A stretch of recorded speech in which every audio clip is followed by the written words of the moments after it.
अभी इसने इतना बड़ा मजाक किया ना पाकिस्तान कौम के साथ, यानी कि इस पे मैसेज करें तो आपको 3 आटे के थैले फ्री मिलेंगे।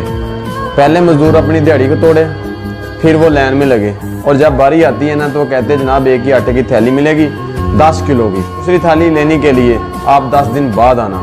मुझे बताएं ना, एक फैमिली का 10 किलो की थैली से 10 दिन गुजर जाएंगे। और ये जो आटा दे रहे हैं ये अपने पैसों से नहीं दे रहे, ये वाम को उल्लू बनाया गया दोबारा।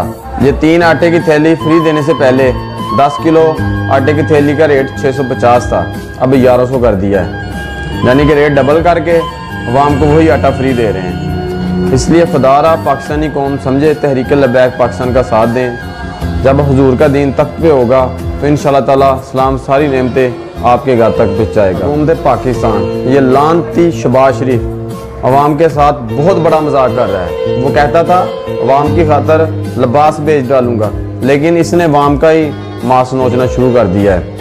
इस वीडियो को लाइक करें, हमारे चैनल को सब्सक्राइब कर बेल आइकन जरूर प्रेस करें।